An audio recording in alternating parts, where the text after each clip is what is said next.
আমার বধুগুলো দেখে, তোমাদের খালি জলে এত সুন্দর সুন্দর তরুণী নিয়ে আসি। আহারে সুন্দর সুন্দর তরুণী, আর তোমাদের খালি জলে আমি এত সুন্দর সুন্দর তরুণী কই পাই?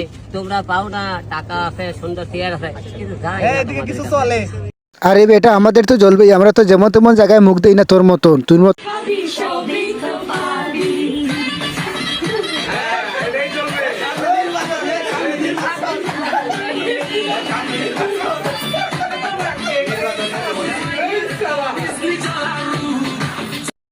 তোদের এই আলামত দেখে বোঝা যাচ্ছে যে তোদের জন্মই এভাবে হয়েছে। তোদের জন্মের কোনো ঠিক নাই, ঠিক ঠিকানা নেই। তোদের জন্ম যদি ঠিক হতো তাহলে এই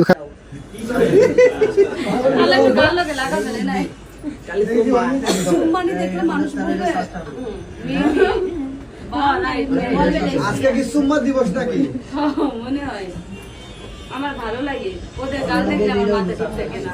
আমার এই চ্যানেলের ভিডিও যদি আপনাদের ভালো লাগে তাহলে সাবস্ক্রাইব করে যাবেন সবাই। এরকম ভিডিও যারা পছন্দ করেন তারা কমেন্ট বক্সে জানিয়ে দিবেন, এবং এরকম ভিডিও নতুন নতুন ভিডিও পেতে হলে আমার বেল আইকনটা প্রেস করে রাখবেন সবাই।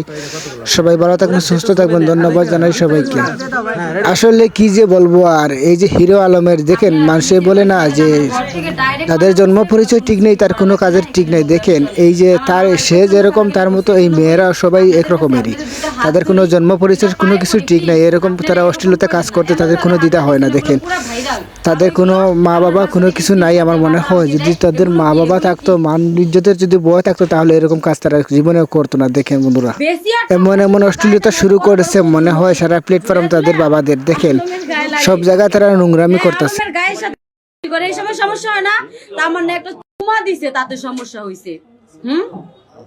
তার মানে একটা চুমা দিছে তাতে জেনুইনটা গেছে। আর আলমের সাথে যে দুইটা নিয়ে যে নাচানাচি করো তাতে সমস্যা হয় না। আসলে আমার মনে হয় সেই নারী তোমাদের চেয়ে অনেক ভালো, তাদের পরিবারটা অনেক ভালো পরিবার। এজন্য তাকে যখন আবদার দিছে তখন সে আবদারটা মেনে চলতেছে। তোমাদের মতো সে অশ্লীলতা করতে কিন্তু তার দ্বিধা লাগতেছে। এজন্য সে অনেক ভালো মানুষ। আমি দোয়া করি সে যেন ভালো হয়ে যেতে। আরে বিয়ে তো হবেই, দূর বিয়ে লাগে এখনকার যুগে। বিয়ে ছাড়া এগারোটা বাচ্চা নিবি? হ্যাঁ ও মা, আপনারা জানেন না? এই কিসের ভাইরাল? না আপু, একদম রিয়েল বলেছেন। বাচ্চা নিতে আবার কি বিবাহ হওয়া লাগে? বিবাহ তো হওয়া লাগে না। একটা মেয়ে না, ও একটা মেয়ে না। তুই কি ছেলে? আমি রবাবটা কি তুমি দিতে পারবা? পাওয়া যায় না, কোনদিন পাওয়া যায় না। যদি পাওয়া যেত, কি আমি বুঝলাম না কিছু। কথাটা শোনো, পাওয়া গেলে আশ্চর্য না? আমার বিয়ে হয়েছে, বাচ্চা হয়েছে, এমন ব্রেন ওয়াশ করছে। ওর বিয়ে হয়েছে, বাচ্চা হয়েছে, তোমার বিয়ে হবে, তোমার বাচ্চা হবে, ওর বিয়ে হবে, আর বাচ্চা হবে, আর আজীবন করে খাইতে হবে। তোমার আমি পাও ধরি, প্লিজ এরকম করবে না। আমি কিন্তু আত্মহত্যা করবো, কারণ ফাঁসি দিয়ে আমি সবাই তুমি কিন্তু মেয়ে কিন্তু বুঝো, কারণ আমাদের সংসারে আমার বাচ্চাটার জীবন তুমি নষ্ট করে। ওর বাপের নাম দে, ওর বাপ কো, ওর বাপ কো, ওর বাপ এই মিলি, ওর বাপ করে কো, ওর বাপের ডাক দাও না। কে তো বাবা কো অনুমতি আছে কি গো তোমার আগোরা?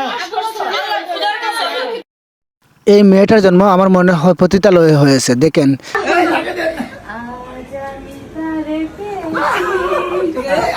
তুমি আমার সে, তুমি আমার, ঠিক আছে ঠিক আছে। এদের আচার আচরণ দেখে আজকাল আমাদের সন্তানরা, শিশুরা কি দেখবে, কি শিখবে? ওদের কাছ থেকে অশ্লীলতা শিখবে, আর অশ্লীলতা শিখে ওদের মাথায় কোনো কিছু ঢুকবে না, শুধুই অশ্লীলতা ঢুকবে। এজন্য ওদেরকে বাংলাদেশ থেকে বহিষ্কার করা অনেক ভালো।